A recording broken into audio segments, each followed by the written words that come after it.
शुक्लाम्बरधरं विष्णुं शशिवर्णं चतुर्भुजं प्रसन्नवदनं ध्यायेत् सर्वविघ्नोपशान्तये। अगजाननपद्मार्कं गजाननमहर्निशम् अनेकदं तं भक्तानां एकदं तमुपास्महे। वक्रतुण्डमहाकाय कोटिसूर्यसमप्रभा निर्विघ्नं कुरु मे देव सर्वकार्येषु सर्वदा। मनोजवं मारुततुल्यवेगं जितेन्द्रियं बुद्धिमतां वरिष्ठं वातात्मजं वानरयोधमुख्यं श्रीरामदूतं शरणं प्रपद्ये। कूजन्तं राम रामेति मधुरं मधुराक्षरम् आरुह्य कविताशाखां वन्दे वाल्मीकिकोकिलं। नारायणसमारम्भां व्यासशङ्करमध्यमाम् अस्मदाचार्यपर्यन्तां वन्दे गुरुपरम्परां। गुरुर्ब्रह्मा गुरुर्विष्णुः गुरुर्देवो महेश्वरः गुरुर्साक्षात् परं ब्रह्म तस्मै శ్రీగురవే నమః. జై శ్రీరామ్. ఈరోజు మనం బాలకాండలోని 15వ సర్గలోకి అడుగుపెట్టాం. ఇవాళ రామాయణం మొదలుపెట్టి నిర్విఘ్నంగా ఒక్కరోజు కూడా ఆటంకం లేకుండా 7వ రోజు పారాయణలోకి అడుగు పెడుతున్నాం. ఈరోజు 15వ సర్గ రావణ సంహారమునకై దేవతలు విష్ణువుని ప్రార్థించుట. ఇంతవరకు మన హీరో గారు ఎంటర్ అవ్వలేదు, కానీ విలన్ పాత్ర గురించి సంభాషణ వచ్చింది. చూద్దాం ఏం జరుగుతుందనేది. ప్రజ్ఞావంతుడు అధర్వణాది వేదములయందు పండితుడైన ఋష్యశృంగ మహర్షి దశరథునకు మాట ఇచ్చిన పిమ్మట తన భావి కార్యమును గూర్చి ఒక్క క్షణం ఆలోచించెను. పిదప కర్తవ్యము స్ఫురింపగా ఆయన ఆ మహారాజునకు ఇట్లు ప్రత్యుత్తమునిచ్చెను. ఓ రాజా, నీకు పుత్రులు కలుగుటకై అధర్వ శిరస్సు అను వేదభాగమునందు పేర్కొనబడిన మంత్రములతో విద్యుక్తముగా పుత్రకామేష్టి అను క్రతువును నిర్వహించెదను. అనంతరము ఆ ఋషి పుత్రకామేష్టి యాగమును ప్రారంభించెను. ఆ తేజస్శాలి వేద మంత్రములను పఠించుచు అగ్నికి ఆహుతులను సమర్పించెను. పిమ్మట బ్రహ్మాది దేవతలు, గంధర్వులు, సిద్ధులు, మహర్షులు తమ తమ హవిర్భాగములను గ్రహించుటకై యథాక్రమముగా యజ్ఞశాల యందు ప్రత్యక్షమైరి. దేవతలు అందరూ క్రమముగా సదస్సునకు చేరి సృష్టికర్త అయిన బ్రహ్మదేవునితో ఇట్లు విన్నవించుకొనిరి. ఓ దేవా, నీవు అనుగ్రహించిన వరప్రభావమున రావణుడు అనే రాక్షసుడు తన పరాక్రమముచే మమ్ములను చిత్రహింసలు పాలు చేయుచున్నాడు. అతనిని అదుపు చేయుటకు మేము అశక్తులము. హే భగవన్, పూర్వము అతని తపస్సునకు మెచ్చి నీవు ఆయనకు వరమును ప్రసాదించితివి. దానిని గౌరవించుచు అతడొనర్చు దుండగములను అన్నింటినీ మేము ఓర్చుకొనుచున్నాము. ఆ దుర్మార్గుడు వర గర్వముతో ముల్లోకములను బాధించుచున్నాడు. ఉన్నతులైన దిక్పాలులను ద్వేషించుచున్నాడు. స్వర్గాధిపతి అయిన ఇంద్రుని సైతము రాజ్య భ్రష్టుని గావింపజూచుచున్నాడు. అతడు వరగర్వితుడై కన్ను మిన్ను గానక ఎదురులేని వాడై ఋషులను, యక్షులను, గంధర్వులను, అసురులను అట్లే బ్రాహ్మణులను మిక్కిలి హింసించుచున్నాడు. రావణుడు క్రీడా పర్వతమున విహరించుచున్నప్పుడు అతనికి భయపడి సూర్యుడు తన కిరణముల వేడిని తగ్గించుచున్నాడు. వాయువు కూడా భయముతో అతని సమీపమున తీవ్రముగా వీచుటలేదు. ఉవ్వెత్తు తరంగములతో నుండు సముద్రుడు అతనికి భయపడి చలించుటలేదు. ఓ మహాత్మా, భయంకరాకారుడైన ఆ రాక్షసునకు భీతిల్లి మేము గడగడలాడుచున్నాము. కావున వానిని హతమొనర్చు ఉపాయమును మీరే ఆలోచింపుడు. దేవతలు తనను ఇట్లు ప్రార్థింపగా బ్రహ్మదేవుడు కొంత తడవు ఆలోచించి వారితో ఇట్లనెను. బళ, ఆ దుర్మార్గుని చంపు ఉపాయము స్ఫురించినది. గంధర్వులచే గాని, యక్షులచే గాని, దేవతలచే గాని, దానవులచే గాని, రాక్షసులచే గాని నాకు చావు లేకుండునట్లు వరమిమ్ము అని రావణుడు అర్థించెను. నేను అట్లే అని అంటిని. ఆ రావణుడు వరమును కోరడి సమయమున మనుష్యుల ఎడ వానికి గల చులకన భావంచే వారి వలన చావు లేకుండానట్లు అడుగలేదు. కావున మానవుని చేతిలోనే అతని మరణము సంభవము, ఇతరుల వలన కాదు. బ్రహ్మదేవుడు పలికిన ప్రీతికరమైన ఈ పలుకులు విని దేవతలు మహర్షులు అందరూ ఆనందముతో పొంగిపోయిరి. ఇంతలో జగన్నాథుడైన శ్రీ మహావిష్ణువు శంఖ చక్ర గదాపాణి అయి పీతాంబరధారి అయి దివ్య తేజస్సుతో విరాజిల్లుచు యజ్ఞశాలకు అరుదెంచెను. అంతట మహావిష్ణువు బ్రహ్మతో కూడి అచట ఉపస్థితుడాయెను. పిమ్మట దేవతలందరూ ఆ దేవదేవుని స్తుతించి సాగిలబడి మ్రొక్కి ఇట్లు ప్రార్థించిరి. ఓ మహావిష్ణు, లోక కళ్యాణకాంక్షతో నిన్ను మేము ఇట్లు వేడుకొనుచున్నాము. అయోధ్యాధిపతి అయిన దశరథ మహారాజు సర్వసమర్థుడు, ధర్మజ్ఞుడు, ఉదార స్వభావము గలవాడు, మహర్షితో సమానమైన తేజస్సు గలవాడు. అతని ముగ్గురు భార్యలు దక్ష కన్యలైన హ్రీ, శ్రీ, కీర్తి అనువారితో సమానులు. వారికి 4 రూపములలో పుత్రుడవు కమ్ము. రావణుడు వరప్రభావంన లోకకంటకుడాయెను. అతనిని దేవతలు ఎవ్వరునూ చంపజాలరు. నీవు మానవుడుగా అవతరించి యుద్ధమున అతనిని హతమార్చుము. రాక్షసుడైన ఆ మూర్ఖ రావణుడు పరాక్రమ గర్వముతో దేవతలను, గంధర్వులను, సిద్ధులను, మునీశ్వరులను యుక్తాయుక్త విచక్షణ లేకుండా మిక్కిలి బాధించుచున్నాడు. ఆ క్రూరుడు ఋషులను, అట్లే నందనవనమున విహరించుచున్న గంధర్వులను, అప్సరసలను హింసించుచున్నాడు. సిద్ధ గంధర్వ యక్షులను మేమును మునులతో కూడి ఆ క్రూర రావణి సంహారము కొరకై ఇతడికి వచ్చి మిమ్ము శరణు కోరుచున్నాము. ఓ శత్రు భయంకర, ఓ మహావిష్ణు, మా అందరికీ నీవే దిక్కు. కావున దేవతలకు శత్రువులైన రాక్షసులను వధించుటకై మానవుడవై అవతరించుటకు సంకల్పింపుము. బ్రహ్మాది దేవతలు ఇట్లు ప్రార్థింపగా సకల లోకారాధ్యుడు దేవదేవుడు అయిన ఆ మహావిష్ణువు తనను శరణుజొచ్చిన ఆ బ్రహ్మాది దేవతలందరితో ఇట్లు నుడివెను.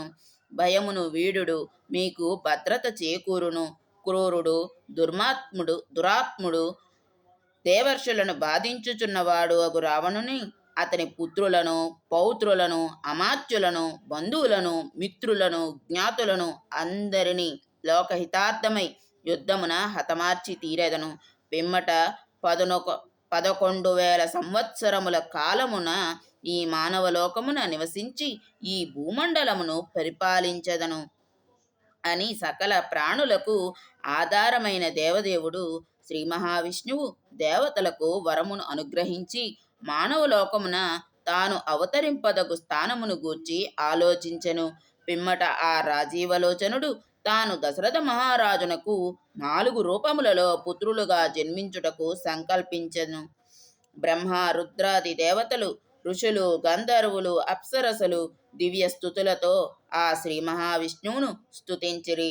ఆ రావణుడు సహజముగానే గర్వితుడు, వరప్రభావముచే కన్ను మిన్ను గానక ధర్మ విరుద్ధముగా ప్రతాపమును చూపువాడు, దేవేంద్రునకు శత్రువు, లోకములను బాధించువాడు, సత్పురుషులను మునులను హింసించువాడు, తాపసులకు భయంకరుడు. అట్టి దుష్టుని సంహరింపుము. క్రూర రాక్షసుడైన ఆ రావణుని, అతని బంధు మిత్రులను, సైన్యములను, పరివారములను తుదముట్టించి ఆర్తుల వేతలను బాపుము. పిదప ఓ దేవదేవ, మా బోటివారికి అందరానిది, రాగద్వేషములకు తావులేనిది అయిన వైకుంఠమునకు చేరుము. 16వ సర్గము. యజ్ఞపురుషునిచే దశరథునకు పాయస ప్రదానము.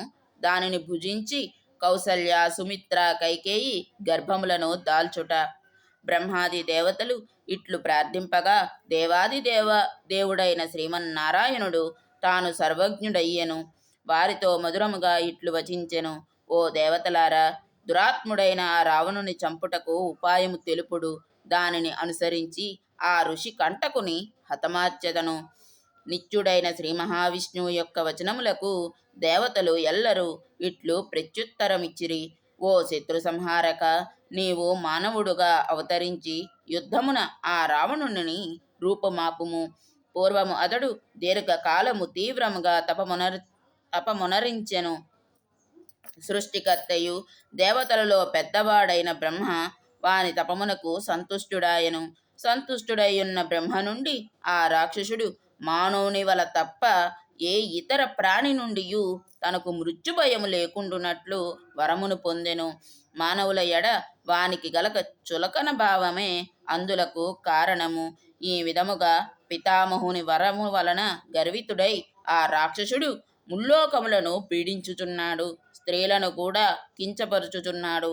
కావున ఓ అరిసోదన, మానవుల వలననే అతడు మరణించుట సంభవము. సమస్త ప్రాణులకు ఆధారభూతుడైన శ్రీ మహావిష్ణువు దేవతల ఈ మాటలను ఆలకించి దశరథ మహారాజునకు పుత్రుడై జన్మించుటకు నిశ్చయించుకొనెను. ఆ సమయమున మహాపరాక్రమవంతుడు శత్రు సంహారకుడు అయిన దశరథుడు పుత్రులు లేక తపన పడుచుండెను. పుత్ర ప్రాప్తికై అతడు పుత్ర కామేష్టి అను యాగమును ఆచరించెను. విష్ణుమూర్తి మానవుడుగా అవతరించుటకు నిశ్చయించుకొనెను. పిమ్మట దేవతల మహర్షుల పూజలను అందుకొని బ్రహ్మదేవుని వీడ్కొని అంతర్ధానమయ్యెను. దశరథుని యొక్క ఆ యజ్ఞకుండము నుండి సాటిలేని తేజస్సులతో కూడిన ఒక దివ్య పురుషుడు ప్రత్యక్షమాయెను. అతడు మహాబల పరాక్రమ సంపన్నుడు, కృష్ణవర్ణముతో విరాజిల్లుచున్నవాడు. అతడు ఎరుపు వస్త్రములను ధరించియుండెను. అతని ముఖము ఎర్రగా నుండెను. అతని కంఠస్వరము దుందుబి ధ్వని వలె గంభీరమైనది. అతని శరీరముపై గల రోమములు, మీసములు, కేశములు సింహపు జూలు వలె మృదువుగా నుండెను. అతడు శుభ లక్షణ సంపన్నుడు, దివ్యాభరణ భూషితుడు, గిరి శిఖరము వలె ఉన్నతమైనవాడు, మదించిన పెద్ద పులి వలె భయంకరుడు, సూర్య తేజస్సుతో ప్రకాశించుచున్నవాడు, ప్రజ్వలించుచున్న అగ్ని శిఖల వలె వెలుగొందుచున్నాడు. అట్టి దివ్య పురుషుడు విపులమై ఆశ్చర్యమును గొలుపు ఒక బంగారు పాత్రను స్వయముగా ప్రియ పత్ని వలె ప్రేమతో 2 చేతులతో పట్టుకొని ఉండెను. వెండి మూతగల ఆ బంగారు పాత్ర దివ్యమైన పాయసముతో నిండియుండెను. ఆ దివ్య పురుషుడు దశరథ మహారాజుతో, ఓ రాజా, నేను బ్రహ్మదేవుడు పంపగా ఇతటికి వచ్చి తిని అని నుడివెను. తదనంతరము ఆ రాజు అంజలి ఘటించి, ఓ మహాత్మా, నీకు స్వాగతము, నా కర్తవ్యమును తెలుపుము అని పలికెను. పిమ్మట బ్రహ్మ పంపున వచ్చిన ఆ దివ్య పురుషుడు మరలా ఇట్లు వచించెను. ఓ రాజా, అశ్వమేధ యాగము, పుత్రకామేష్టి అను వాటి ద్వారా నీవు దేవతలను సంతుష్టులను గావించితివి. వారి అనుగ్రహముతో ఇది లభించినది. ఓ నరేంద్ర, ఇది దివ్యమైన పాయసము, సంపత్కరము, ఆరోగ్యము వృద్ధి చేయునది. అంతేకాదు ఇది సంతానమును ప్రసాదించును. దీనిని స్వీకరింపుము. ఈ పాయసము నీ ప్రియ పత్నులకిచ్చి భుజింపవలసినదిగా వచింపుము. దీనిని సేవించుట వలన యజ్ఞఫలముగా నీ భార్యలకు పుత్ర సంతానము కలుగును. అనంతరము రాజు అట్లే అని పలికి పరమ ప్రీతుడై దివ్య పాయసముతో నిండి దేవదత్తమైన ఆ బంగారు పాత్రను వినమ్రుడై గ్రహించెను. అద్భుతముగా దర్శనీయుడైన ఆ దివ్య పురుషునకు పరమానందముతో ప్రదక్షిణ నమస్కారములనర్చెను. దశరథ మహారాజు దేవతలు అనుగ్రహించిన ఆ దివ్య పాయసమును పొంది నిర్ధనుడు ఒక నిధిని పొందినట్లుగా మహానందభరితుడాయను. పాయస ప్రధాన కార్యమును ముగించుకొని అద్భుతాకారముతో దివ్య తేజస్సుతో విరాజిల్లుచున్న ఆ మహాపురుషుడు వెంటనే అంతర్ధానమాయెను. సంతానదాయకమైన దివ్య పాయసము లభించుట వలన అంతఃపుర స్త్రీలందరూ మిక్కిలి సంతోషంతో ప్రసన్న ముఖ కాంతులతో శరత్కాలమునందు ఆహ్లాదకరమైన చంద్రకిరణములతో ప్రకాశించు ఆకాశము వలె తేజరిల్లిరి. దశరథుడు అంతఃపురమున ప్రవేశించి కౌసల్య మొదలగు రాణులతో, మనకు పుత్రులను ప్రసాదించు ఈ పాయసమును స్వీకరింపుడు అని నుడివెను. ఆ మహారాజు కౌసల్యాదేవికి అమృతతుల్యమగు ఆ పాయసములో సగభాగమును ఇచ్చెను. మిగిలిన సగములో అర్ధభాగము సుమిత్రాదేవికి ఇచ్చెను. మిగిలిన పావు భాగంలో సగభాగమును కైకేయికి వసగెను. మిగిలిన పరక భాగమును మరల సుమిత్రకు ఇచ్చెను. ఈ విధముగా పుత్ర సంతాన ప్రాప్తికై పాయసమును 3 రాణులకు విడివిడిగా పంచెను. ఆ ముగ్గురు రాణులు దశరథుని నుండి పాయసమును స్వీకరించి అది తమకు జరిగిన సమ్మానమని భావించి సంతోషముతో పొంగిపోయిరి. పిమ్మట దశరథ మహారాజు యొక్క ప్రియపత్నులు ముగ్గురు ఆ దివ్య పాయసమును ఎవరి భాగమును వారు భుజించి అగ్నివలె సూర్యునివలె తేజోమూర్తులై విరాజిల్లిరి. అచిరకాలముననే వారు గర్భవతులైరి. తదనంతరము దశరథుడు గర్భవతులైన తన భార్యలను చూచి స్వస్థ చిత్తుడై స్వర్గమునందు ఇంద్రాది దేవతలచే సిద్ధులచే ఋషి గణములచే పూజింపబడిన విష్ణువు వలె సంతోషపడెను.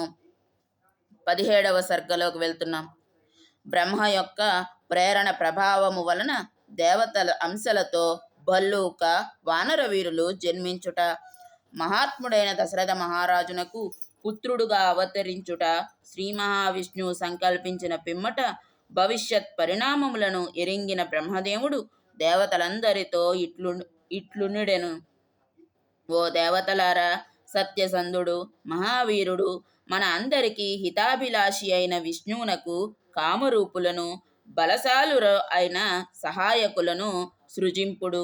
అద్భుతమైన శక్తి గలవారు మహావీరులు, వాయువు వలె మిక్కిలి వేగము గలవారు, యుక్తిశాలురు, ప్రజ్ఞాశాలురు, పరాక్రమమున విష్ణువుతో సమానులు, అవధ్యులు, సామదాన భేద దండోపాయములను ఎరిగినవారు, సింహ పరాక్రమము గలవారు, సమస్తమైన అస్త్ర శస్త్రములు ప్రయోగించుటలో నిపుణులు, అమృతపానము చేసిన వారి వలె మరణము లేనివారు, మీ వలె పరాక్రమవంతులు అగు పుత్రులను అప్సరసలు, ముఖ్య గంధర్వ స్త్రీలు, యక్ష వనితలు, నాగకన్యలు, వృక్ష విద్యాధర యువతులు, కిన్నర మహిళలు, వానర స్త్రీలు మున్నగు వారి యందు వానర రూపములతో సృజింపుడు. పూర్వమే జాంబవంతుడను వృక్షరాజును నేనే సృష్టించి ఉంటిని. నేను ఒక పరి ఆవులించినప్పుడు అతడు నా నోటి నుండి వెలువడెను. బ్రహ్మదేవుడు ఇట్లు పలుకగా ఆయన ఆజ్ఞ మేరకు దేవతలు వానరూపంతో పుత్రులను బడిసిరి. మహాత్ములైన ఋషులు, సిద్ధులు, విద్యాధరులు, నాగులు, చారణులు, వానర భల్లూక వీరులు పుత్రులనుగా పొందిరి. ఇంద్రుడు మహేంద్ర పర్వతము వలె మిక్కిలి దృఢమైన దేహము గలవాడు. వానర శ్రేష్ఠుడైన వాలికి జన్మనిచ్చెను. తపింపజేయు వారిలో శ్రేష్ఠుడైన సూర్యుడు సుగ్రీవునికి జన్మకు కారణమయ్యను. వానరులందరిలో ముఖ్యుడు, ప్రజ్ఞాశాలియు, మిక్కిలి ఉత్తముడు అయిన తారుడు అను కపివరుడు బృహస్పతి వల కలిగెను. శ్రీమంతుడైన గంధమాధనుడు అను వానరుడు కుబేరుని వలన కలిగెను. విశ్వకర్మ వలన నలుడు అను వానరోత్తముడు జన్మించెను. అతడు సర్వ కార్యములను నిర్వహించుటలో దక్షుడు. ఉత్తమ లక్షణములు గల నీలుడు అను వానరుడు అగ్నిదేవుని వలన కలిగెను. అతడు అగ్ని వలె బాసిల్లువాడు. వానరులందరిలోనూ మిక్కిలి తేజస్వి, కీర్తి ప్రతిష్టల గలవాడు, పరాక్రమశాలి, ప్రశస్తమైన రూపములు గల మైందుడు. ద్వివిధుడు అను వానరములు సౌందర్య సంపన్నులైన అశ్విని దేవతల మానసపుత్రులు. వరుణుడు, సుషేనుడు వానరకునకు పర్జన్యుడు, మహాబలశాలి అయిన శరభునకు జన్మలిచ్చిరి. సర్వశుభ లక్షణ సంపన్నుడు వానర ప్రముఖుడైన హనుమంతుడు వాయుదేవుని కుమారుడు. అతడు వజ్రము వలె అభేద్యమైన శరీరము గలవాడు. గరుత్మంతుని వలె వేగగమనుడు. వానర ప్రముఖులలో గొప్ప ప్రజ్ఞాశాలి, మిక్కిలి బలవంతుడు. ఈ విధముగా వేల కొలది వానరులు భల్లూక జాతివారు, గోపుచ్చ అంటే కొండముచ్చు జాతివారు వివిధ దేవతల సంతానమై జన్మించిరి. వారు రావణ సంహారమునందు ఆసక్తి గలవారు, సాటి లేని బల పరాక్రమములు గలవారు, మహావీరులు, కామరూపులు, మేరు మందర పర్వతముల వలె దృఢమైన విశాల శరీరములు గలవారు. ఈ వానరాది ప్రముఖులందరూ తమకు జన్మలిచ్చిన దేవతల యొక్క విలక్షణమైన రూపములను, వేషములను, పరాక్రమములను కలిగియుండిరి. గోపుచ్చ జాతియందు, భల్లూక జాతియందు, కిన్నర జాతియందు జన్మించిన వానరాది ప్రముఖులు ప్రసిద్ధ పరాక్రమవంతులు. వాసిగాంచిన దేవతలు మహర్షులు, గంధర్వులు, గరుడ జాతి వారు, యక్షులు, ఐరావతాది గజజాతి వారు, వాసుకి ప్రభృతి సర్పజాతి వారు, కింపురుషులు, సిద్ధులు, విద్యాధరులు రామావతారమునకు మిక్కిలి సంబరపడిన వారై ఆ సమయమున ప్రసిద్ధమైన అప్సరసలయందు, విద్యాధర స్త్రీలయందు, నాగకన్యలయందు, అట్లే గంధర్వ కాంతలయందు వేల కొలది వానరులను సృజించిరి. వారందరూ మహాకాయులు, వన సంచారులు, వన్య ఫలములను కందమూలములను భుజించువారు. ఈ వానర వీరులందరూ తాము కోరుకొనిన రూపములను బలములను పొందగలవారు. స్వేచ్ఛగా ఎచ్చటికైనను సంచరింపగలవారు. సింహ శార్ధూలముల వలె గంభీరులు, బల సంపన్నులు. వారు శత్రువులపై కొండరాళ్లను విసిరివేయగలరు. మహావృక్షములను పెకిలించి ప్రయోగింపగలరు. వారికి గోళ్ళు, కొరలు, కోరలు ఆయుధములు. దైవాంశ సంభూతులగుట వలన వారు వివిధాస్త్రములను ప్రయోగించుటలోను ఎదుర్కొనుటలోను దక్షులు. మహాపర్వతములను సైతము చెలింపజేయగలరు. స్థిరమైన పెను వృక్షములను కూడా పెకిలించి వేయగలరు. నదులకు భర్త అయిన సముద్రుని సైతము తమ బలముచే కల్లోలపరచగలరు. పాదగట్టనలతో భూమండలమును బ్రద్దలు గావింపగలరు. మహాసముద్రములను కూడా లంఘింపగలరు. ఆకాశమునకు ఎగురగలరు. మేఘములను పట్టగలరు. వనమునందు వేగముగా సాగిపోవుచున్న మదపుటేనుగులను కూడా పట్టుకొనగలరు. ఆకాశమున విహరించుచున్న పక్షులను సైతం తమ గర్జనలతో పడగొట్టగలరు. కామరూపులు, మహాత్ములు, సేనానాయకులు అయిన ఇట్టి వానరుల సంఖ్య కోట్లకు చేరెను. ఆ వానరులలో ప్రముఖులైన వారు వానర ప్రధాన సేనలకు నాయక శ్రేష్ఠులైరి. వారును వానర వీరులను సృజించిరి. వేల కొలది వానరులు కొంతమంది వృక్షవంతము అను పర్వతము యొక్క సానువుల యందు నివసింపసాగిరి. మరికొంతమంది నానా విధములుగా కొండలను, అడవులను ఆశ్రయించిరి. సూర్యుని అంశతో పుట్టిన సుగ్రీవుడు, ఇంద్రుని అంశతో జన్మించిన వాలి అను ఇరువురు సోదరులు, వృక్షరజుని కుమారులు. వానర వీరులందరూ ఈ ఇరువురు సోదరులను నలుని, నీలుని, హనుమంతుని మరియు ఇతర వానర ప్రముఖులను ఆశ్రయించియుండిరి. వారందరూ గరుత్మంతునితో సమానమైన బలము గలవారు, యుద్ధ విశారదులు. వారు వనములలో సంచరించుచు తమ బల పరాక్రములచే సింహములను, పెద్ద పులులను, మహాసర్పములను సైతం పీడింపగల సమర్థులు. దృఢమైన బాహువులు గలవాడు, అమిత పరాక్రమశాలి అయిన వాలి ఆ భల్లూకములను, కొండముచ్చులకు, వానరులకు ప్రభువై తన భుజముల చేత వారిని పాలించుచుండెను. వివిధములైన ఆకారములతోనున్న శరీరములు గలవారు, పలు విధములైన లక్షణములు గలవారు అయిన ఆ వానర వీరులు పర్వతములతో, అడవులతో, సముద్రములతో కూడిన భూమండలము అంతటను వ్యాపించియుండిరి. మేఘ సమూహముల వలె, పర్వత శిఖరముల వలె మిక్కిలి ఉన్నతులైన వారు, మిగులు బలశాలురు, భయంకరములైన రూపములు, శరీరములు గలవారైన ఆ వానర సేనా నాయకులు శ్రీరామునకు సహాయపడుటకై ఈ భూమండలమునందు అంతటను నిండియుండిరి. ఇంతవరకు మనం ఎవరెవరు ఎలా జన్మించారు అనే కథాంశాన్ని చదువుకున్నాం. తర్వాత కథలో శ్రీరాముని అవతార ఘట్టం ఉంది. ఈ ఘట్టాన్ని రేపు చదువుకుందాం. సర్వం శ్రీరామచంద్ర పరబ్రహ్మార్పణమస్తు. స్వస్తి.